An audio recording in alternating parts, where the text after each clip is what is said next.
Masyarakat Dengan masa teman, bilang kalau seandainya di ngeliat video aku, kita sebelumnya ih mengungkap bencong sisi gitu. kelam, menggapai sebuah Kita mimpi, bakal harapan, jadi dan kawan-kawan kebahagiaan WhatsApp melalui atau kawan-kawan cahaya. transpuan gitu Adanya ya. lahir karena cahaya, Igun gitu, bayangan madam hitam. igun gitu. Tapi nggak Tapi apa-apa, sebelum cehan itu, penghinaan. jangan Karena gini, lupa dibantu kalau konten yang subscribe-nya, tidak menyenangkan, ketik kalau like, teman-teman membalikan itu komen. ada.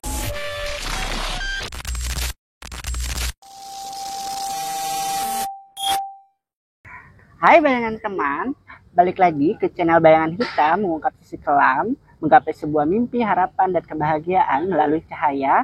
Ada yang lahir karena cahaya, bayangan hitam. Rasa jadi kayak apa namanya ketika keterbatasan masyarakat tuh diberikan informasinya akhirnya kan dibatasi ya. Padahal harusnya kita nih sesama manusia itu bisa saling tukar pikiran, saling tukar pengalaman, bisa sama-sama belajar. Tapi karena ada keterbatasan tadi, akhirnya kita kan nggak bisa sama-sama saling belajar. Iya, dan saling belajar juga gini, Jeng. Aku, kamu, mereka semua itu ciptaan Tuhan. Tuhan itu menciptakan keragaman. Tuhan itu maha segala-galanya. Jangan kamu pikir itu Tuhan hanya menciptakan laki-laki dan perempuan. Berarti kamu mengecilkan Tuhan dong. Ya, Tuhan itu punya kemampuan segala-galanya. Hello. Nah gitu. Kita ceramah. Iya. Nah gitu ya teman-teman. Nah untuk teman-teman waria keluar pembelajaran, tahu nggak pembelajaran, kalau menurut aku sistem pembelajaran sekarang itu berbahaya. Karena nggak mengembangkan kemampuan skill.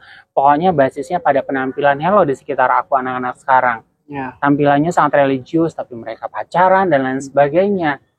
Tapi kan ya iya nggak apa-apa lah ya kita sampai ke sana ya. Ya aku nggak apa namanya, ini pengalaman pertama guys. Aku syuting buat video di umum sebenarnya.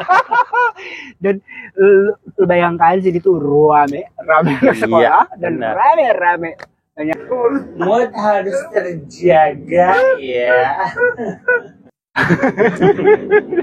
Tapi kemarin pengalaman berharga buatku, kayak ya gitu dah. Ya Kak Cinta, aku balik lagi ya, mau tanya Kak Cinta sebagai kawan waria, yang waria dari kecil gitu ya, yang sebenarnya aku nggak pernah ngerasain yang diusir dari rumah gitu ya, atau apa namanya, ya ada sih perlakuan yang tidak baik zaman aku kecil, tapi nggak yang kayak cerita kawan-kawan waria gitu ya yang sering aku dengarkan. Kebetulan Aji juga pernah mendampingi kawan waria sendiri kan, seolah-olah kelas itu tercipta ya, diciptakan gitu. Waria tong pewong, waria tong lekong, waria kaleng. Terus ketika dia punya orientasi berbeda juga dianggap kayak lo nggak standarisasi kawan-kawan transpuan gitu. Dari kegiatan juga kan, waria ngamen, waria ini juga kan, kerja di itu. Iya. Nah aku nggak ngerti sebenarnya, kan banyak juga nih yang katanya kita beragam, orang berhak untuk menentukan pilihannya. Iya. Gitu ya. Tapi faktanya di komunitas kita sendiri kan masih ada sekat-sekat itu ya. Nah kalau aku nggak ngerti, kalau tadi Kak Cinta bilang di komunitas Kak Cinta ada cuma 2% karena banyaknya di masyarakat. Iya. Ya. Nah apakah Kak Cinta pernah ngalamin hal-hal kayak gitu guys? Kalau di waria sendiri ya pembelajarannya itu sampai kenapa aku harus memutuskan untuk tidak banyak bergabung dengan komunitas waria, itu ya karena satu, aku ngerasa ada yaitu sekat-sekat kotak-kotak gitu, terus sangat ini banget ya, sangat nggak mencair gitu kalau menurut aku gitu. Jadi orang itu ngerasa pinter itu karena bisa melakukan sesuatu yang itu bukan karena sangat teknis banget yang orang itu bisa lakukan gitu. Sangat yang bisa siapapun waria bisa melakukan gitu. Tapi kalau Kak Cinta sendiri tuh dari dulu emang nggak deket gitu sama teman waria? Enggak. Dari dulu aku lebih deketnya itu sama teman yang membuat aku nyaman. Terlepas apapun identitasnya gitu. Sama sekali aku nggak berusaha untuk cari teman waria yang sama dengan aku, enggak.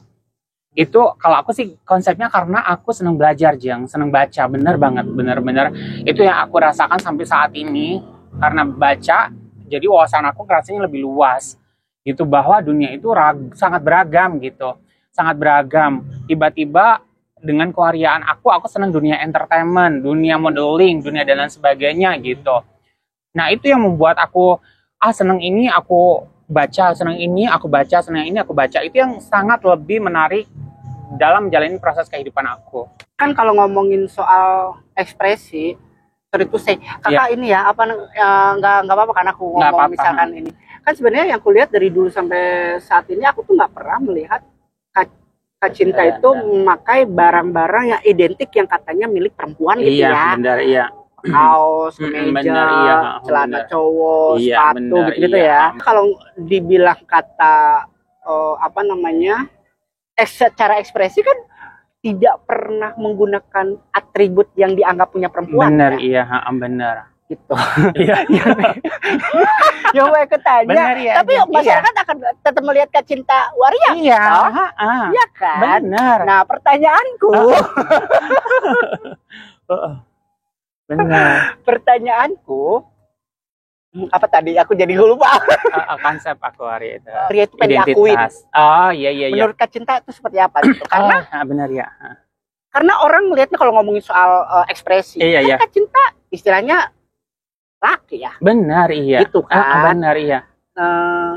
Cuma rambut panjang. Iya benar iya. Karena kalau ngomongin soal rambut panjang banyak. Iya. Cis laki katanya rambut panjang. Kalau dibilangin Kemayu, ayah rojak juga Kemayu. Iya benar. Gitu. Tapi kenapa Kak Cinta dilihatnya waria? Gitu. Iya, nah gitu. Coba. Nah, aku bilang waria itu gini ya, teman-teman. Sebenarnya aku nggak mengatakan aku waria aja, udah pada tahu. Ya. Itu pun sudah berlangsung sejak aku kecil, Jang. Aku kecil itu kan nggak dandan, main sama laki-laki sama perempuan kayak permainan laki-laki. Cuma yang berkembang di waria sampai dari dulu sampai sekarang, kata waria itu nggak ada, yang ada aku tuh dibilang bencong, gitu.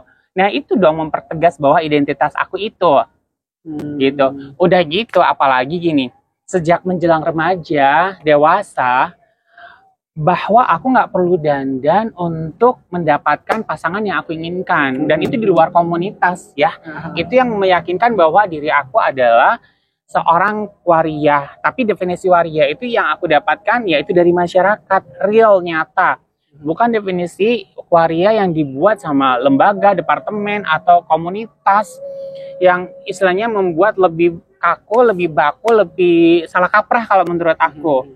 Aku dari kecil sampai gede, kan pasti ada dong kita teman-teman yang tahu, dan kita tidak bisa menyembunyikan bahasa tubuh, cara ngomong. Orang pasti bilang, ih bencong gitu ibaratnya. Ya. Dari kecil. Jadi sebenarnya kalau tanggapan Kak Cinta soal masyarakat bilang waria pengen minta diakui, ya untuk apa? Karena untuk apa? Aku gini, kan kalau di kawan-kawan gerakan transgender gitu ya kan, di kawan-kawan gerakan transpuan gitu kan, istilahnya kata bencong itu dihindari karena stigma, dan itu labeling yang diberikan oleh masyarakat. Nah kata waria itu sendiri kan, kalau melihat dan aku baca dari sejarah transgender gitu ya, itu kan diberikan oleh Ali Sadikin pada zamannya gitu kan. Tadinya Wadam, tapi karena ada Adam itu yang dianggap itu adalah nabi, jadi nggak boleh gitu ya. Jadi kayak diganti menjadi waria, wanita pria. Nah yang sekarang transisinya berubah menjadi transpuan saat ini gitu ya, semua orang kayaknya kawan-kawan waria muda bilangnya transpuan gitu ya. Itu kan munculnya dari gerakan kawan-kawan transgender yang ada di Indonesia yang mengambil kata transgender ke perempuan. Iya benar itu. Iya. Dan itu munculnya dari kita sendiri, komunitas transgender pada saat itu. Pada saat itu iya. Di kawan-kawan aktivis transgender ini. Nah kan Kak Cinta dari tadi bilang bahwa aku mengidentifikasikan diriku bencong gitu atau wanita gitu ya. Iya benar. Ini kan agak berbeda ya. Iya kan? benar ya. Ini akan menimbulkan pro dan kontra. Harus dong. Kalau aku sendiri ya udahlah ya. Iya gitu, benar ya. Tapi tanggapan Kak Cinta sendiri tentang kan harapannya, aku percaya sih nggak ada satupun kita itu pengennya itu negatif atau jelek itu sebenarnya ya kan, semuanya tuh punya tujuannya baik-baik aja. Tapi kadang kan ketika orang nggak kenal kita, ngedengar kita ngomong kayak gini, pasti mereka akan ngejudge atau melihatnya negatif aja. Iya, gitu ya, benar, iya. Nah, kalau Kak Cinta menanggapi soal itu gimana? Karena ini kan banyak kawan-kawan yang dengar Iya, ya. benar-benar iya. Kayak, apa sih? Iya. Iya. Sementara kita berkuar-kuar ngomongin jangan ngomongin hal-hal negatif atau kalimat-kalimat yang negatif yang dapat menambah stigma pada kawan-kawan transpuan perjuangannya. Iya. Sementara lu jelas gamblang di situ ngomong gitu-gitu. Aku Iya. cuma minta tanggapannya aja. Nah, kalau aku sama sekali ini harus tahu istilahnya teman-teman waria yang membentuk wadah-wadah itu, tahu nggak? Kalau teman-teman masuk dunia perpolitikan, apa coba sekarang yang sering digoreng, yang sering diaduk-aduk, disalahkan. Apa kalau era kampanye apa coba? Pasti yang dijual kata-kata LGBT. Itu karena apa? Karena kita mengakui kalau dari kita misalnya ada kata LGBT itu. Seandainya kalau kita nggak ada buat kata LGBT, nggak ada perkumpulan, nggak ada dan sebagainya, orang politik itu nggak bakalan kita dijadikan objek, jeng. Terus orang-orang yang secara agamis menurut aku kurang tepat, tahu nggak? Mereka segitu gampangnya untuk mendapatkan uang dari ngejual kata surga neraka, akhirnya mereka segampang itu bahwa waria dan lain sebagainya itu nggak benar dan lain sebagainya. Tujuannya cuan. Jadi kita dijadikan objek untuk menggampangkan mereka dapat cuan dan kita yang dijual. Mana kalau dulu, tahu nggak? Kalau dulu namanya waria, namanya wadam, itu di Sulawesi dapat tempat. Kalau tahu ya teman-teman ya, ini misalnya teman-teman bisa percaya apa enggak, kalau seandainya teman-teman punya usaha, ajak waria. Lihat perbedaannya. Kalau punya... Gue kayak lagi diomelin ya, Kak. Aku semangat nih. Semangat nih. Kalau teman-teman punya usaha, tahu nggak? Kalau wilayah tertentu, orang yang punya usaha ajak waria. Apa yang terjadi dengan usaha itu? Kalau seandainya teman-teman sampai ini ya, istilahnya, teman-teman harus sampai semendalam itu. Kenapa? Kenapa aku bilang usaha itu harus ada waria? Waria itu lebih cenderung membawa energi kebahagiaan. Dalam usaha apapun, kalau ada waria, semuanya tertular kebahagiaan, usahanya akan lancar. Coba, kalian pokoknya nyesel kalau nggak nonton ini, channel ini. Nah gitu, jangan gitu. Jadi jangan menyempitkan kewariaan kita, dan itu ditentukan sama waria-waria yang menurut aku belum punya kompetensi sampai ke arah sana. Membuat misalnya cabang, lembaga, dan lain sebagainya. Now, real, kita lihat realita. Itu untuk apa begitu-gitu? Dijual jadi uang. Dan tetap aja nanti ada objek, ada yang diuntungkan, ada yang dirugikan. Oh, no. Sekarang banyak banget, Kak, di media sosial tuh yang apa istilahnya habis nonton film neraka jadi tobat. Iya,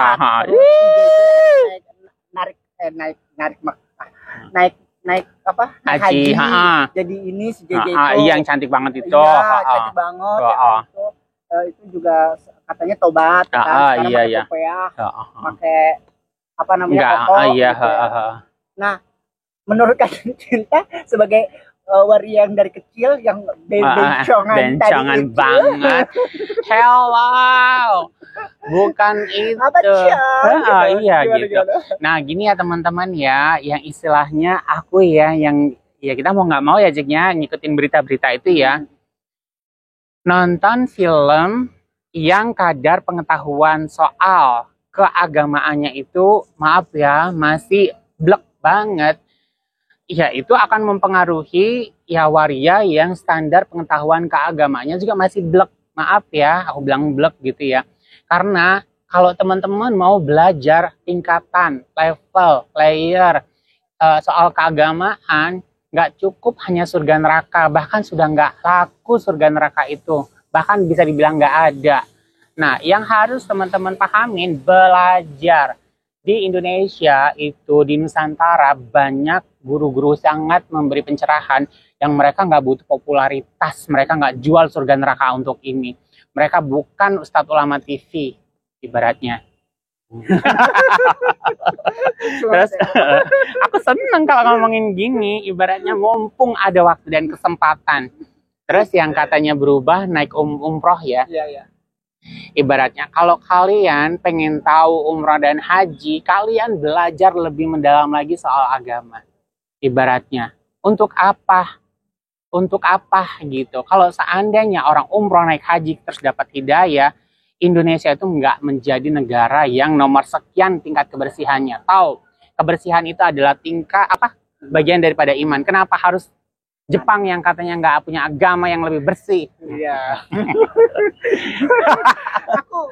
aku belum pernah sih ya naik haji atau ke Mekah sana ya kan. Tapi kan katanya kalau kita naik kita ke Mekah itu amal perbuatan tuh kayak dibayar tunai di sana. Gitu, aduh, segampang itu. Mungkin itu juga yang mengakibatkan kayak ketidakpercayaan pada diri, sehingga ketika dia mau naik haji atau mau umroh itu kayak daripada ntar gua di sono diperlakukan hal yang sama karena dibayar tunai tadi, ya udah gua dahil tobat. Itu mungkin aku nggak tahu ya, tapi kan aku ngedengar cerita dari zaman dulu tuh kayak gitu guys. Katanya kalau lu naik haji atau ke Mekah, apa yang pernah lu lakukan di dunia ini, seolah-olah tuh Mekah atau naik haji itu tuh adalah kayak gambaran surga atau akhirat yang ketika lu di dunia seperti apa, di sana akan dibalas gitu. Kan istilah-istilah itu santer banget ya di masyarakat dari zaman aku kecil gitu. Bahkan makanya katanya kalau lu di rumah lo pelit sama air atau lu kikir sama orang, tuh pas lu lagi naik haji lu akan dipelitin sama air gitu. Itu kan ceritanya ada. Iya, gitu. Aku nggak tahu sih, tapi mungkin itu juga yang menjadikan orang yang pas gue mau naik haji, tobat ini deh jadi gitu kali ya. Emang kita nggak punya teman-teman yang naik haji setelah pulang dia masih begitu aja ya? Ya makanya aku bilang tadi mungkin kurang percayaan diri dia, makanya kayak ketakutan dia yang akhirnya udah buat tobat. Padahal kan kalau ngomongin soal hari ini, detik ini, jam ini gitu ya, gue mau potong rambut botak terus memakai baju laki yang tadi itu, bahkan nggak menjamin segala hal yang terjadi di dunia ini secara kemanusiaan itu akan berubah seperti gue motong rambut.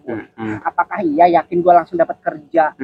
Gitu. Apakah iya yakin ketika gue ke akses layanan terus gue diperlakukan dengan baik, sementara ngelihat gue aja jalan kentar kelinter gitu istilahnya. Yakinkah gue nggak akan didiskriminasi? Maksudku jangan jangan sibuk ngomongin tobat. Benahin dulu aja sistem yang adanya dulu.